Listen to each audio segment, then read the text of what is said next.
Alright, time to set up for some streaming. Oh! Hey, Flufferton, what do you think? Flash bombs?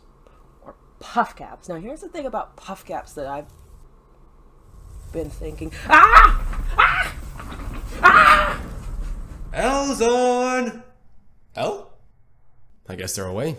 Oh, blur plush, cool. Yoink. I played Yu-Gi-Oh when I was a kid, and the one card I can never stop thinking about to this day is Pot of Greed.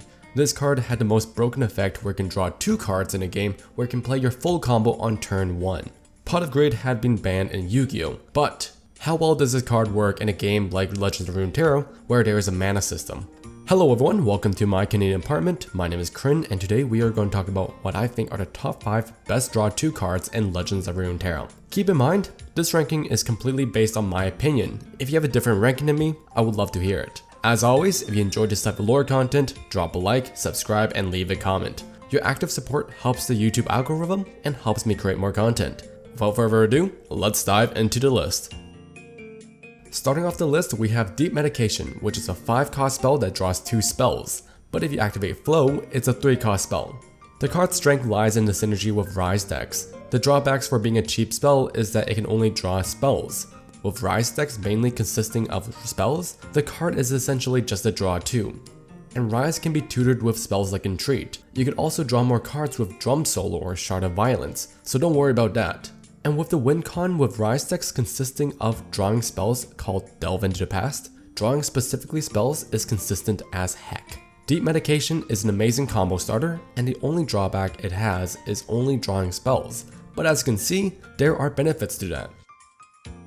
Taking the 4th spot on this list is Formula, a 6-cost spell that allows you to draw 2 and refill your spell mana, making the total cost only 3 mana. Formula is an excellent fit for Jace decks as it enables Jace to level up while filling your hand and providing extra mana for other high-cost spells. However, the card's initial cost of 6 mana, even with an additional 3 spell mana, can be quite a blocky cost. Moreover, Hextech decks don't typically run many low-cost spells. You'll always leak some mana after using Formula. Another limitation is level 3 Jace only giving 3 spell mana since the spell mana is already refilled.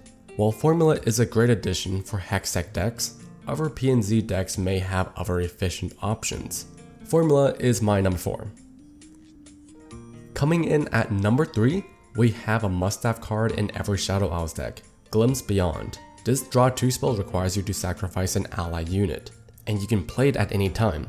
It's a great card to use in response to an attack or gain value on a unit that is already being removed. In Shadow Owls, sacrificing your own unit is part of the region, making Glimpse Beyond an amazing card to use. It's also a fantastic tech against lifesteal units. By removing your own unit while blocking, your opponent doesn't trigger lifesteal. This cheap card has many different uses. However, it's high on the list because it's the only card on this list that can be responded to by your opponent. If your target is removed, the effect won't go off. Nothing less, Glimpse Beyond is still a valuable card and one of the best draw 2 cards in Legends of Runeterra, which is why it is my number 3 pick. At number 2, we have my personal favorite, Whispered Words, a 4-cost spell that allows you to draw 2 cards. If you activate Reputation, it only costs 2 instead. Even without a discount, this is a potent card. You can use it to draw cards during turns with extra mana, or to search for spells to counter attacks or blocks. When it only costs 2, you can use it anytime for a quick recharge. The only drawback I see is that it's in Noxus. Aggro decks would rather have more units than supporting cards. If a new Noxus champion focused more on sustainable heavy hitters instead of aggro, I can foresee Whispered Words being a strong card, but that is why it is my number 2. And for my honorable mention before I announce the best draw 2, we have Eye of Nagakaboros. This used to be a terrifying card before the focus speed nerf.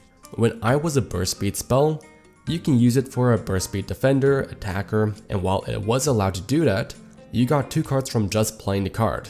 It was top tier. And now after the nerf, it's not as threatening as it used to be. Now you can only play it on your turn. That bumped this card off the list. But it's still good to talk about anyways. But now for number 1. Number 1 is Drum Solo. I hate this card.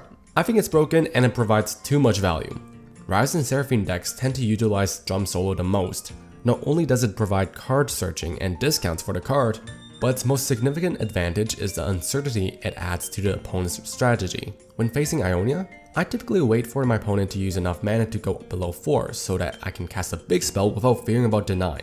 But Drum Solo changes the game with 2-cost deny. Similarly, for Shadow Owls I usually wait for Vengeance, but with a 4-cost Vengeance, screw that! The less information the opponent has, the more value to you. Drum Solo is my number 1 pick, and I hate it. But that's that. Did you agree with my list? Did I miss one? Let me know in the comments. I'm Kryn. Don't do illegal. Don't play Yu-Gi-Oh! Alright. Peace.